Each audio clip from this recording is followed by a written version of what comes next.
Hey, and welcome everybody. This is another episode of Urgent Care Stories. Sorry it's taken me a couple of weeks to get something back out.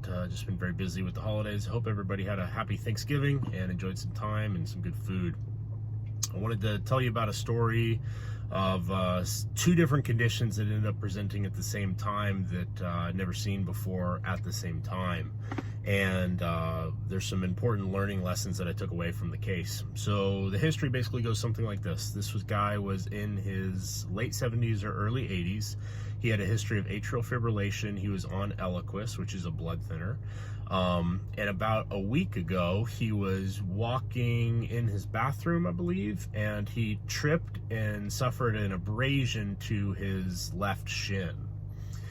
He went to the emergency department when this happened, and because he's on a blood thinner, he was bleeding, but it was just a superficial abrasion. It did not need any stitches, and so the ER told him to stop taking his Eliquis. They did not put him on antibiotics. They didn't give any wound care instructions. They basically just said stop the Eliquis. They put a bandage on it, and they got him out of there.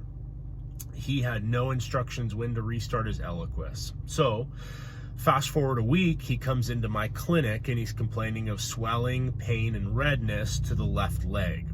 So when you look at the leg, you see the abrasion that he had previously, and you see a lot of oozing, kind of a yellow, goldish type of discharge, some pus. There's significant swelling and edema to the lower extremity as well, and it's very red, hot, very warm feeling. When you look at it in the presence of a wound like that, it's very clear that this is a cellulitis infection. Cellulitis is an infection of the dermal layer of the skin, and it's usually caused by a bacteria called Streptococcus. And so it's a very obvious looking presentation. I started asking him because you always need to consider when somebody comes in with a swollen, inflamed, and painful leg, you always need to consider a blood clot as well. And so the way that it looked to me, it didn't look quite like the right swelling for just cellulitis. This had pitting edema, and you typically don't see pitting edema with cellulitis cases in my experience. It's typically just significant swelling, but it's not pitting edema where you can push into the leg and you can feel a thumbprint left behind. So the fact that the swelling looked different to me kind of piqued my interest, and I started asking him. I said, hey, do you have a history of atrial fibrillation? He says yes. I say, any history of blood clots in the past? No. And then I ask about his Eliquis. I say, are you on any blood thinners? And he says, well, I was on Eliquis, but I stopped a week ago, and I found out that he stopped because the ER told him to stop. And I said, well, when did they tell you to restart it? And he said, oh, they never told me, so I just didn't start it. So now we have to think about Virchow's triad. Remember, Virchow's triad is hypercoagulable state, venous stasis, and vascular injury. So the vascular injury in this situation could be considered the abrasion or the wound to that area. The venous stasis is just his immobility because he's recovering from this wound, and the hypercoagulable state is atrial fibrillation with no blood thinners on board. So he meets all three of our Virchow's triad again. I look at it and I say, look, it's definitely infected, but I also need to get an ultrasound to rule out a DVT because I'm concerned that you may have both. Sure enough, he did have both. He had a deep vein thrombosis, a pretty extensive DVT from just below the knee in the popliteal area to probably mid-femur on that side, and it was an acute, kind of a new onset type of DVT. Obviously, for a DVT, we're going to anticoagulate him. This is not new for you guys. If you've seen my previous DVT video, we talked about this more. Him already being on the Eliquis, we just put him right back on it. The important thing when you're treating a DVT is for the first week, at least with Eliquis, instead of doing 5 twice a day, we have to bump it up to 10 milligrams twice a day for 1 week, followed by 5 twice a day for 3 to 6 months, depending on some factors. And then in this guy's case, he has AFib, so we just keep him on it for life. So I just tell him how to take his Eliquis properly again. We talk about wound care. We talk about elevating the leg, icing stretching it, compressing it, helping with the swelling. Antibiotic choice is another question about this. So my favorite go-to if they don't have allergies is cephalexin or Keflex. It's a first-generation cephalosporin. I gave it to this guy 4 times a day for 10 days just because it looked like a pretty severe infection. Also prescribed him mupirocin just for the open wound that was there, just to give that some good wound care. Keeping that area covered, bandaged, wrapped up to help.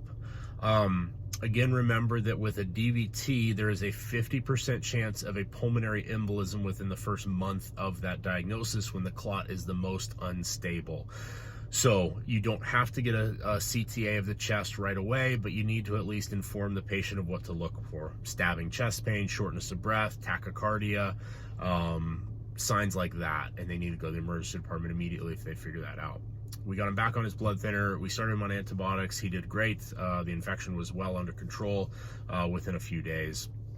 If they have an allergy to cephalosporins, or if they have a penicillin-based allergy and you don't want to risk it, even though the cross-reactivity risk is like less than 1%, so it's really not a true allergy. But if you're looking at other antibiotics to choose, there's a lot of options. You can go with Bactrim, you can go with doxycycline, you can go with clindamycin, you can do amoxicillin, Augmentin. The quinolones don't have amazing coverage. You can do linezolid. That's kind of a oddball drug, and it's pretty expensive for most people. So my kind of decision making is usually doxycycline versus cephalexin. Obviously with doxycycline, you're going to get the added benefit of covering against MRSA. Typically though, MRSA or staph infections are going to form abscesses. They're not typically going to cause just cellulitis infections. But if the patient has a history of MRSA infections in the past, or they've worked in hospitals a lot, or if they've been in hospitals a lot, it's certainly considering to maybe switch them to a doxycycline instead. Again, with antibiotics like this, we want to see an improvement in the redness and in the swelling within about 48 hours. So if he is not improving the swelling, then we should definitely change drugs. So in this case, I would have switched to doxycycline, but he did great. There is some research that also talks about incorporating prednisone or some sort of steroid course for severe cases of cellulitis, and it is pretty promising research that shows that there is benefit, that you can reduce the swelling, the redness, the pain, and get a little faster recovery of cellulitis. In this guy, I decided, because he's already on a blood thinner and we're gonna put him on antibiotics, I didn't want to also give him a steroid just because of his age, potential side effects, and risk of GI bleeding given that he's on a blood thinner, and we'd put him on a steroid as well. So to me, I just didn't feel it was necessary or properly indicated in this patient.